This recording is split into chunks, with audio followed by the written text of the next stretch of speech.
Welcome to the Afterwords podcast, where every week we talk to the teacher from the previous weekend about their message, the passage of scripture they covered, and sometimes we uncover things that didn't make it into the message. I'm Alex. I'm here with Noel. Hi, Alex. Hi. Jason gets to go on vacation. I know. It's so fun to talk to you. No offense to Jason. Yeah, that's but good. This is fun. I like hanging out with you. It's fun. I'm excited to talk about it. Are you? Yeah. Okay. Okay, well, specifically, I got to be at the Holt venue. You did? Yeah. So you're not normally at the Holt venue? No, I always am. Okay. Yeah. It's like you made it sound like, specifically, I actually got to do it this week. There was an ellipsis. Okay. Ah. And you did communion differently. Yeah. Or Emma did it, your daughter. And it was so cool. Okay, So, what was behind that? Okay, well, first of all, why don't you explain what we did? Okay. And then we'll talk about what was behind it. Okay, so Emma went up there and she just talked about how communion should be a joyful celebration and looking towards heaven and like feasting with our brothers and sisters in Christ. And so it was normally we get communion, we receive the elements, it's very stoic, you're very quiet, you're introspective. And this time she just encouraged people to look around and talk to the people in the church. And so it was chattery and joyful, and it was a totally different vibe. It was so crazy on Sunday morning at Holt. This wasn't quite like this on Saturday night. Okay. The band started singing again, and everybody just kept talking. It was like they ignored the band.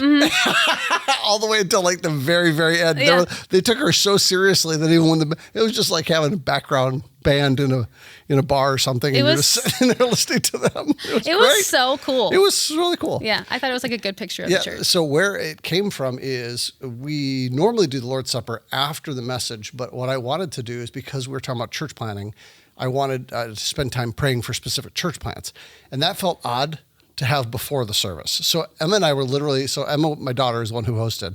We were talking about this on Saturday, and both of us are, on a scale of 1 to 10, both of us are about an 11 on our comfort and change. So I actually texted Jason and said, hey, can I mess up the service order? And he was literally at an airport. He's like, get out your red pen. I don't care. Have fun. And I was like, great. Awesome. So we were talking about it, and I'm like, well, how do we make it work and fit in there? And we got into this conversation. I don't even remember if she started or I started it, of talking about the different purposes of the Lord's Supper. And that we often only think of like one thing, and we normally think of it wrongly in my mind. We think, this is a somber thing. I need to confess my sin and think about my sin, which I actually don't even think that's in there. The only sin that we're thinking about is unity in the body, which is like sort of what we did this week anyway. But you're concerned about the body. But one of the reasons we take the Lord's Supper is what is called a proleptic anticipation of the coming kingdom of God. Like this idea that one day this kingdom is going to come, and one day Jesus is going to return, and one day we're going to have the wedding feast of the Lamb. And so that ought to be a celebratory tone. And we've done that a couple times in our past, where we've done like a high energy Lord's Supper. And Emma's like, that's what I want to do. She's like, because this is like what I am feeling right now. So she was just like, she was all about it. And then Saturday night, she just nailed it. So she walked by me on her way out. I said, you nailed it. She's like, yes. And because just trying to have a different tone about it. But you walked by me on Sunday morning and said, that was awesome. I love this so much. That's what you said. And it was great. It was. I think that sometimes remembering there are multiple purposes for something like the Lord's Supper is good. Yeah. It's all about remembrance of Jesus, but it's a remembrance of different aspects of what he did. Yeah. Not just, It was very cool. I really enjoyed it. I thought it was really cool. Yeah, it was a cool vibe. Okay, so your message this week was about Stephen in Acts 7. Yep. Can you give the one sentence summary of the one sentence summary is he was dragged before the Sanhedrin. They accused him of blasphemy against the temple and the law, and he preached his first sermon and then was killed for it. Okay, and then you connected that to church planning. I did. Yes. Yeah. Well, it was funny because we were, this network that we're part of, Acts 29, we're doing this church planning Sunday. We've done this a couple of years in a row. And I was like, I'm not sure if it's all going to depend on when it hits in Acts. And then I looked at this and I'm like, okay, this is the catalytic event. This is the event where I think the church was starting to get comfortable in Jerusalem. You had think about it. All these pilgrims come into town. They come into town for the Festival of Weeks. And then Pentecost happens. And they're filled with the Holy Spirit, and this whole thing, and you got this image of like the Jesus people in the 70s who are just like, they're all just hanging out and they don't want to leave. Like, so they're going to have like their church services every single day on the beach, and they don't want to leave. And I had this impression, and who knows if it's true or not, that that's what's happening in Jerusalem. Everybody's just sticking it out there. There's 10,000 plus believers. They're just hanging out. They're in the temple every day. They're in people's homes. Jesus is going to come home any day in their mind. They're like, he's coming any day. They forgot about the whole Judea, Samaria, ends of the world thing. And they're just like, oh, he's coming any day. Yeah. And then this bomb hits, this persecution bomb, and the church just scatters. And there go 10,000 church planters into the world carrying the gospel message with them. And I'm like, oh, that's gnarly. Yeah. So I was like, that fits. So I was like, I'm going to take the whole thing and head that direction. Okay.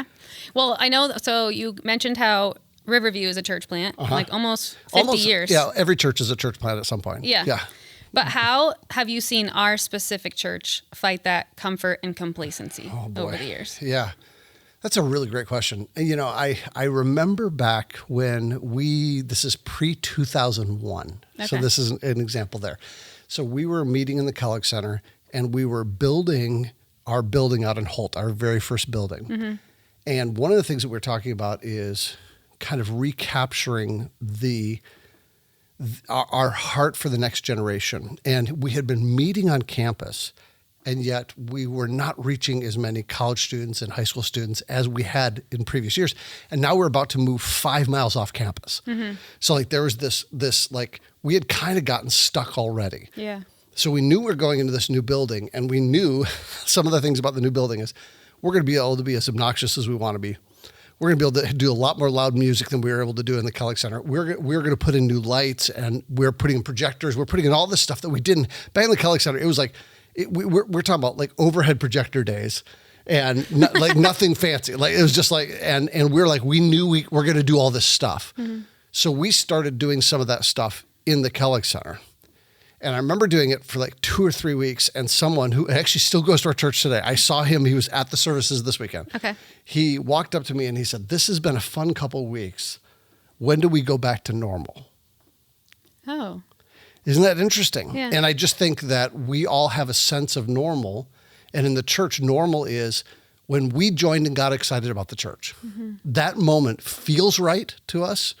And anything other than that doesn't feel normal to us. But everyone walks in with their own normal. And so I think that we've had to constantly battle and say, okay, when we are trying to make stylistic decisions, we are going to make the decisions for the youngest demography we can think of. That'll make it work. So we're going to make a decision based on that person instead of the older folks. Yeah. And that has been something I learned that from Paul and Steve. We did that in the Kellogg Center. We've done that multiple times over the years. We're just like, okay, we have to rethink this again. And every time there's going to become people who say, hey, this has been a fun couple weeks. When do we get to go back to normal? Yeah. And we're like, no, this is new normal now. Okay. Do you think, so as someone who grew up in the church, this is where my mind's going, and then left and then came back. Yeah. There was a part of me that wanted just that little piece of comfort. The nostalgia like the piece nostalgia of it. Yeah, or like the that's reminder. right. Because I remember when I started coming to Riv, I was the person who like wrote on a handout, please play Open the Eyes of My Heart, Lord. Right. So think about that. Open the Eyes of My Heart, Lord. Is that Delirious? Who wrote I can't remember. But that was in the early 90s. Yeah. So your point of reference for what was nostalgic was 1990s, right? Yeah. And so you have people who that nostalgia is 60s and it's 20s and it's 1840s and 1517 and right. And so I think there is a dynamic tension there. And so you're always going to have to decide, like, how are we going to draw this line? How are we going to be both? At Riv, we say we're going to be both multi and next generational. So what that means is we want to accommodate all these generations while we lean toward the next. And so it's going to have to be a little bit. So we've been working on our Christmas Eve services. And I don't know where it came from, but we kind of coined a term during our planning. And the term that we coined is Riv nostalgia. Okay. And so we understand that there's some people who come to our Christmas Eve services because they want a certain nostalgic element, but it's one that we've sort of created at Riv. And we've decided, okay, let's just keep some of those things. Those things let's keep. Yeah. And we know we're intentionally creating a nostalgia. Once you do something like 2 years in a row, you have to do it forever. So there's a lot of things that we've done where we've only done them 1 year because we're like, we're not going to do that again. Because People expect it every year. You do it 2 years, all of a sudden you create nostalgia. So it is a balancing act. And you know that you're always going to have people who are not happy. Yeah. And what do they say? If you want to make people happy, don't be a pastor, sell ice cream. So, oh, yeah. Okay, that makes sense. Yeah. Sell ice cream. Okay, so you talked about how you and Grace have been part of sending people out. And I was wondering, how does she play a part in that? Because you kind of talked about how you specifically play that role. So one, how she plays a role. And then how did you kind of reconcile that desire to want to go with like, I just kept thinking when you were talking about this, like holy grief of like, I really desire to go, God. And, but you would have me here. Yeah. So what does that look like for you guys? Gosh, 2 questions. So let me start with the second question, then double back to the first question. Okay. So kind of the holy grief on that. And I think it's a really good phrase, holy grief, because I think what it is there's parts of the first couple times we planted churches, it was more of a we wish we were doing that. That was kind of what it is. And honestly, my wife does not like big churches. So she just would prefer to be in a nice small community. And so even our church growing, I mean, when we talked about staying, some of her holy grief was I told her, in order for us to build the momentum we need to plant churches at the scale that we want to, we have to get a lot bigger. Yeah.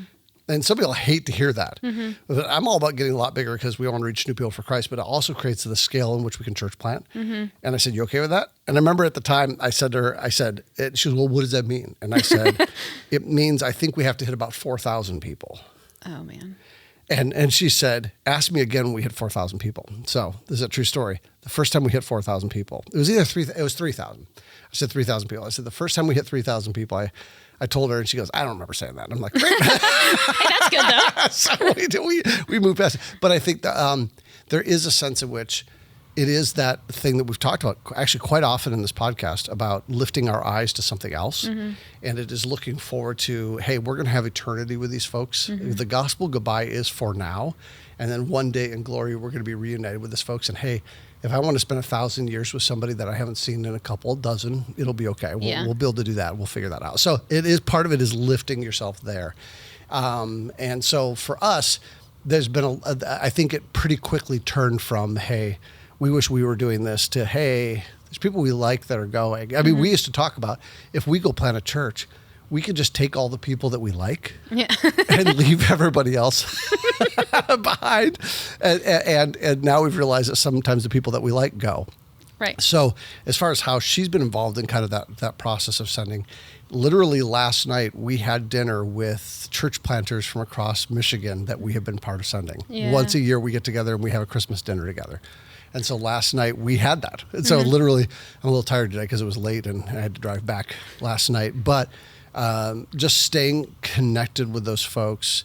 And one of the things my wife and I have done is when we've had specifically residency programs here, like pastoral residencies or church planting residencies, is that she and I have served as mentor couples for a couple. So we'll sit down with them, spend time with them, talk about their marriage, talk about ministry, and then off they go. And again, that's the gospel grief. You're here with them for a little while. They're in your home all the time, and then they're gone. Yeah. And then you see them once a year. She even said to one of the, she goes, I haven't seen you in a year. Like, it's been 1 year since I've seen you. She said to one of the ladies, so. Oh, okay. Well, thank you for sharing that. Yeah. Like, I just like to hear, like, just a little bit personal. I'm like, you gave me the microphone. I get to ask what I want to ask. And I enjoy this. It just, that's fun.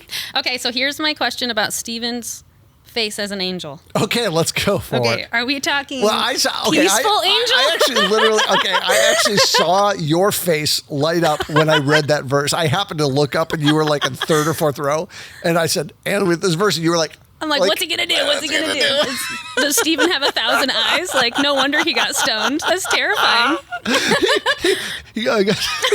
Never mind. Stephen got stoned because he has 1,000 eyes. Yes. But, yeah. So what kind of face of an angel did he have, do you think? I think it was radiant like Moses's. Yes. I do think that's the best example that I have. And I think that, again, realize this is just metaphoric language. So it's like, how do I describe his face? And that's why I liked the German theologian who used the word effulgent, which is my new word. Oh, yeah. It's such a great word. I can't wait to use it this week. It glows like the sun. And if you think about the fact that we're told in Revelation that we're not going to need the sun or moon because Jesus' face is going to glow, there was something about that when I read his commentary. I was like, oh, I just need to quote this because I do think that's what it was like. And so it was sort of like, and I think it would have grabbed a hold of everybody because they know that story of Moses. And so I think I find it fascinating. His face is glowing. I think it was glowing like that, like Moses's. And then he gives this passionate sermon.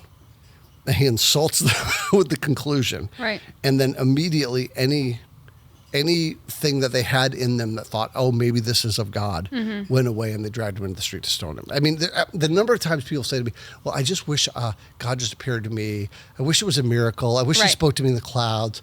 You know, I wish somebody's face would just shine like the sun. Then I would believe. No, you wouldn't. Baloney. We have a story. There's so many stories. No, you wouldn't. Yeah. Why do you think that Stephen... So I was interested on Stephen's, his retelling of Israel's story. Yeah. And the specific things that he chose to include. Because, like, Israel's story is retold many times throughout the Old Testament as this, like, remember. Yeah. And he chooses different things. Yeah. So why, like, did you find... what you considered, why did he do that? I don't know why. The Holy Spirit just inspired him to do that. Well, I think he was building a case for, and that's what, like I brought up this week, God tends to use the unexpected in unexpected ways, and it felt like that was the thread to me. Yeah. Like that was the pull. It was like every one of these examples is like, you know, you talk about Abraham that way, you talk about Moses that way, you talk about Joseph that way. It just, these are unexpected pull moments where it's like, really, you're going to use that? You're going to use that? Yeah. You're going to use that? And so that felt like what it was to me because when he ends up quoting then Isaiah, he's like, what do you think you're going to do with me? God's like, it has a little bit of that tone. So I don't know. What do you think? You're so good at thinking through this stuff. What do you think? Okay, so I went through and I was looking at the verses. And it's interesting because the way that he talks about it, he says, like, God's the one that promised Abraham. God was with him. And then he gets to Israel, like the Egypt part, and he says that they were oppressed, they were mistreated. And it feels like every time he uses the story, he's saying, listen, people have always been against me. Yep. Even my own people. Yep. Like, every time he uses one, even Joseph. Yep. And that's what you used in that Genesis 50 of, like, listen, God's always been on the move, and there's always been people who are absolutely opposed to his plan. Yeah, so you're in or you're out. Yeah. Like, pick one. Right. And then he walks through. I was actually more struck by verse 41 when he says, you're celebrating what their hands had made for them. Because then what are the verses that I skipped over? And then in verse 50, he said, God's the one that replies and said, did not my hand make all these things? And so he's doing this like, so you're patting yourself on the back for what you've been doing, and it's me. Like, that's really good. I'm pulling up right now. Yep. So, and then like in the middle of that too is talking about that dwelling like you were talking about. And so it's like they've always thought that they had a handle on God's presence. Yeah. They could manipulate it. That's a really good way of saying it, yeah. And it's like, God's like, no. Yeah, yeah. I've always been moving, and I'm going to use who I'm going to use. Yeah.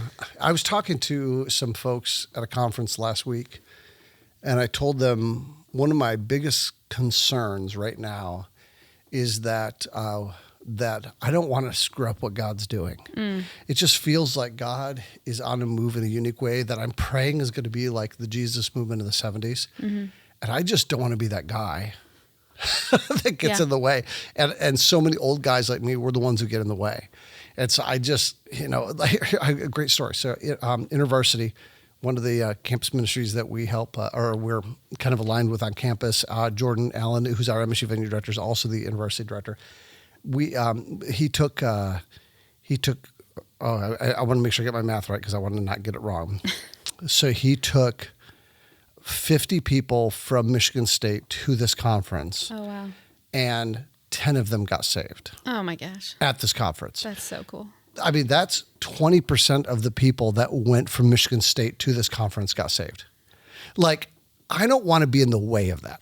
Right. like this weekend, I'm going to tell you, some of the stories of people who are going to get baptized this weekend are unbelievable. Like, unbelievable stories. And they're not my stories to tell. So But like it's amazing how God is saving. I just don't want to be in the way of that. Yeah. I don't know how we got onto that topic. I just realized we're on that topic. Well, but it just feels like I don't want to be the one in the way. No, but the people that were standing over Stephen were trying to be in the way. Yeah. And I think that just shows us, we don't have as much power as we think. No, he's going to keep moving whether we move with him or not. Right. And I mean, what you said pointed to for Saul going forward, as we've been studying in Galatians for the women's and men's Bible studies, he's the one that says, listen, I tried that. Yeah.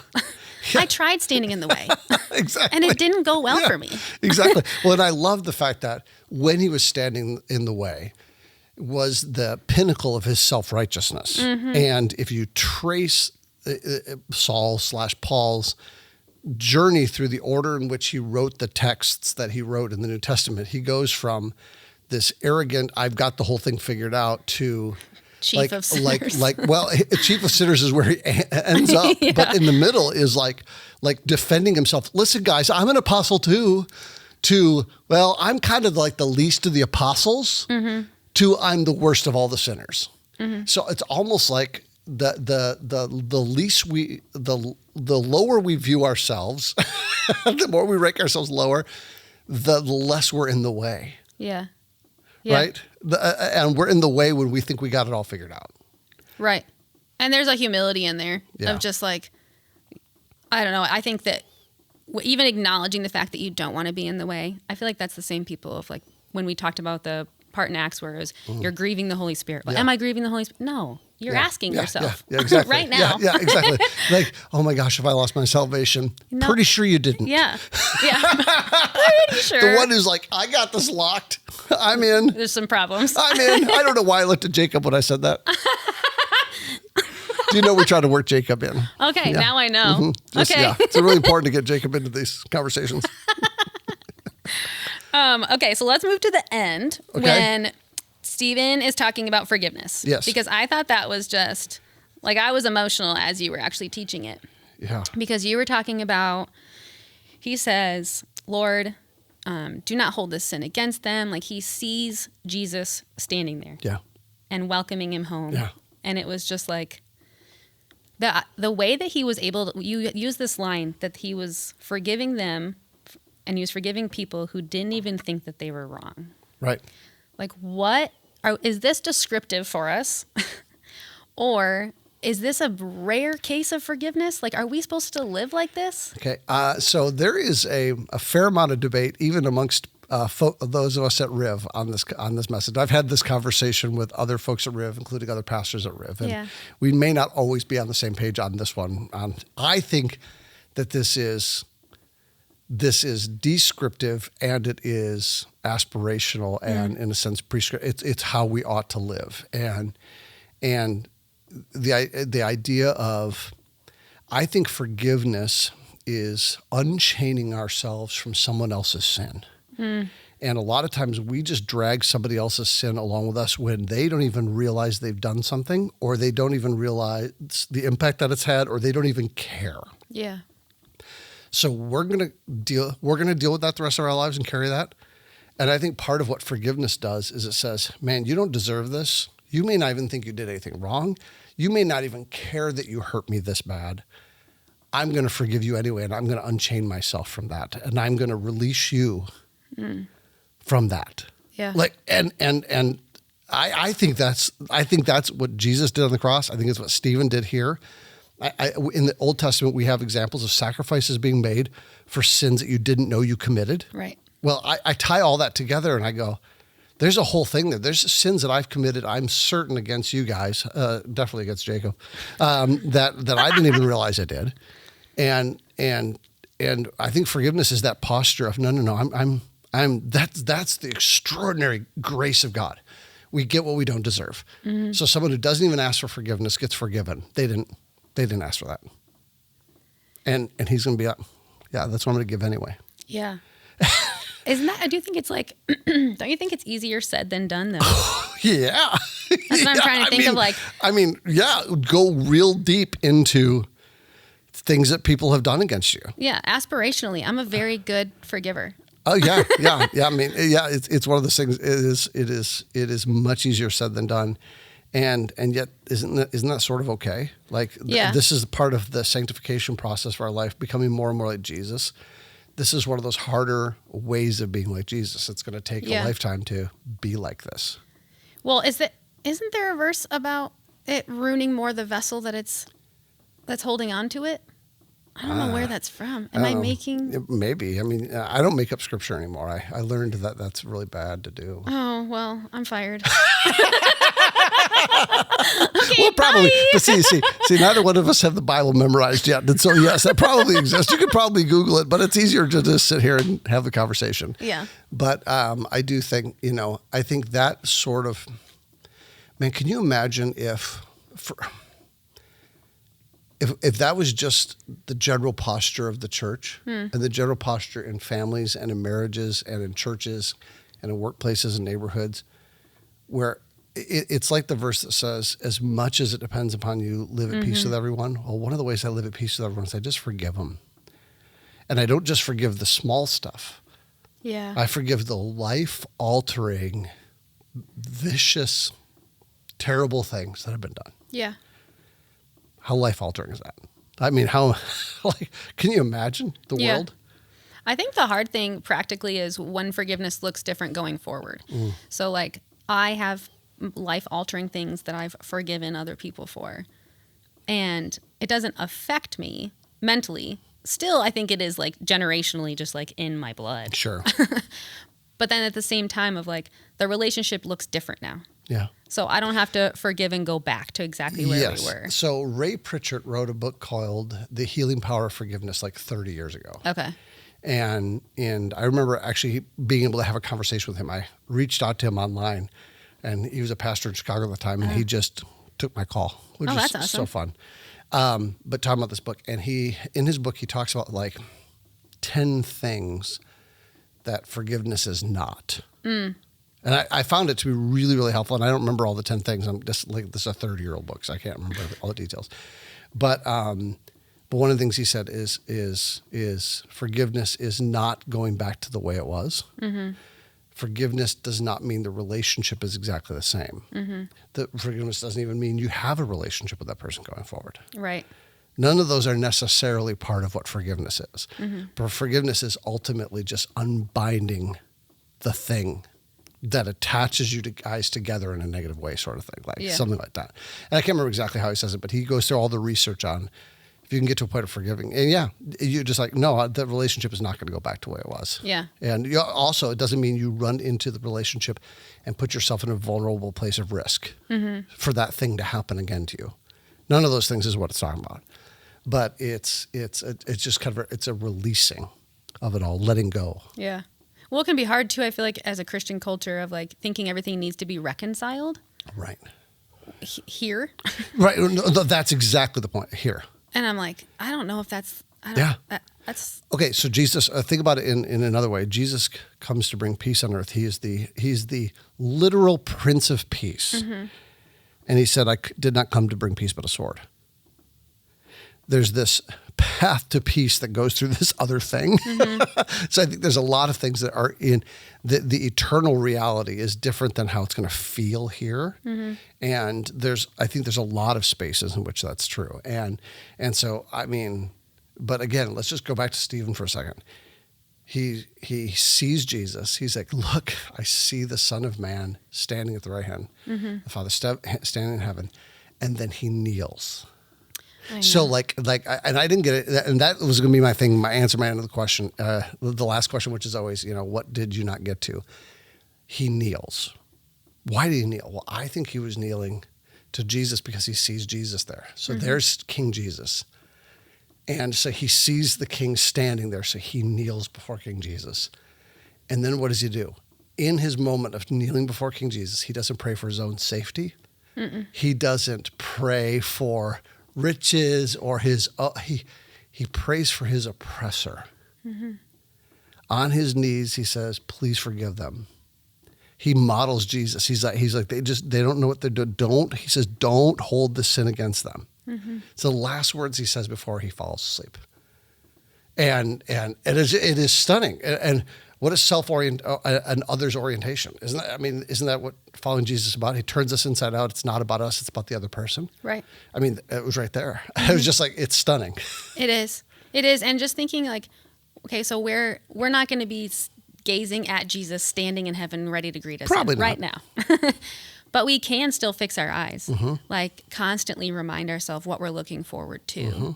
And like having those eyes to see others, to forgive others, to consider, to carry the burdens, all these things. Work through all the one another's in the New Testament. Oh my gosh. Even just like have an outward focus. I think that's the hard thing. It's like, it's interesting how much Stephen he's telling this story and none of it's about him. Yeah. None of it. Yeah. Yeah. And it's interesting too, just going back to what we were talking about earlier, related to that. In 1 Corinthians 13, love keeps no record of wrongs. Oh, I know. It doesn't mean love keeps a partial record of wrongs or a record of wrongs until the person asks for forgiveness. Or a record of wrongs is like whatever. It just keeps no record of wrongs. So there he is, kneeling before Jesus saying, I'm keeping no record of wrongs while they're hurling stones at my head. Yeah, and it bears all things. And it bears all things and believes all things. Yeah. And endures all things. Yes, like, endures all like, things. Oh like right. So that's the definition of love. Yeah. And so he was just in that moment, Stephen just embodied. He had a Holy Spirit empowered love. Okay, so as people are sitting there in the service, and you want them to walk out of the room with like something they're going to consider or do this week, based on Stephen's message, on forgiveness, on church planning, like what's that thing that you're hoping our congregation like is transformed by? Well, this conversation makes me want to say, forgive the person who has hurt you the most. But I think if I was putting myself in the frame of mind of the weekend, I think the idea of, would you consider somehow being part of starting a new church at some point of your life?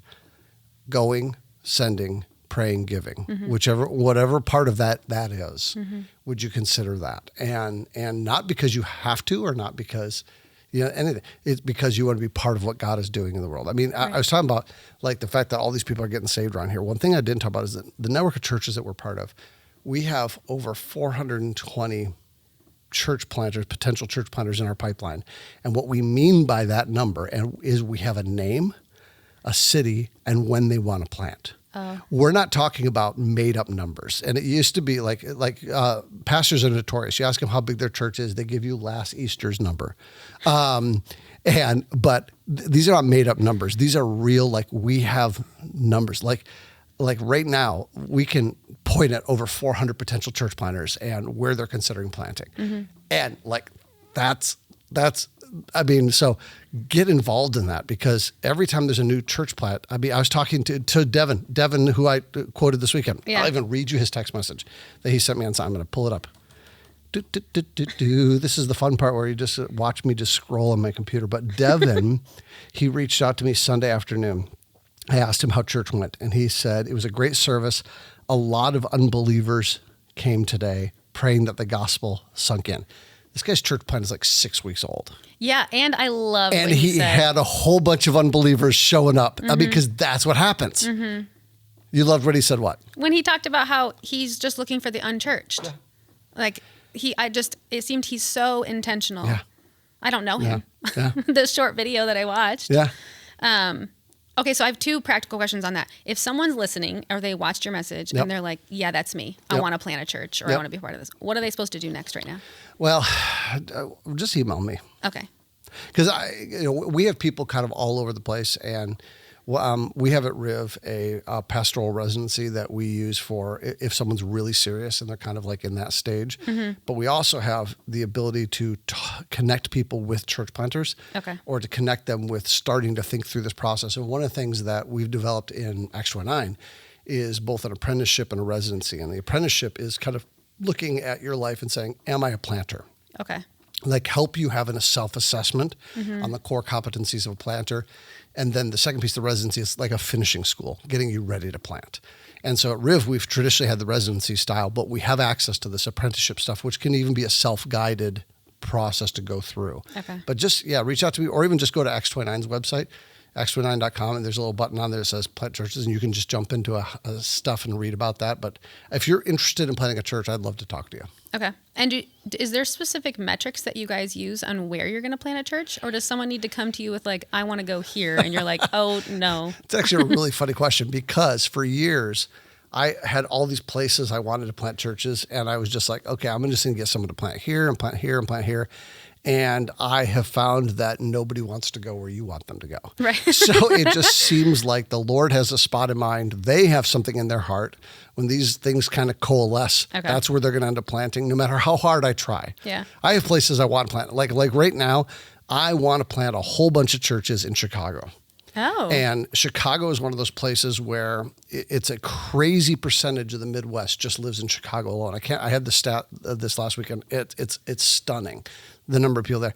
And yet there's some churches, but I got 2 boys who are living there that have really struggled to find a church.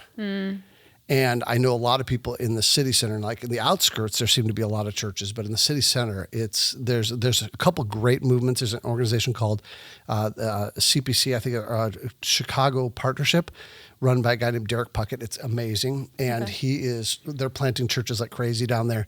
But there's a lot that need to be. So I want to send people there, but for the life of me, every time I've told somebody you should go plant somewhere, they go somewhere else. So I've sort of given up and just let the Holy Spirit take care of that. I'll figure it out. All right. Okay. So email Noel or go to Acts 29 if you have ideas. Exactly. You want to plant a church. Okay. Yeah.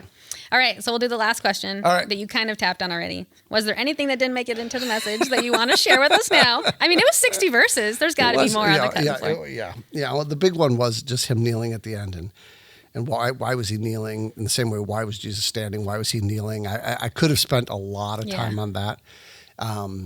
It was, as I was going through this, I was like, I could have made this into 3 messages because of all the narrative arc. Like you said, he's telling the whole history of Israel. And it just seemed like there were so many different angles that he could have been saying. He was saying this to them, and he's saying this to them, and he's saying this to them. But had to kind of focus it in. And once I landed on church planting, that was going to be it. So the big thing was like, Jesus is standing, Stephen is kneeling. I loved that imagery. And then he's following in Jesus' footsteps, doing the same thing Jesus did. Yeah. Which is cool. Awesome. All right. Well, thank you, Noel, for taking the time with us today. And thanks to everyone who's listening. And we'll see you again next week. Or I won't, but Jason. Someone will see you next week. Someone will be here. I don't even know if I'm going to be here. I might be in North Dakota still if this regional airline don't you know? Yeah, I know.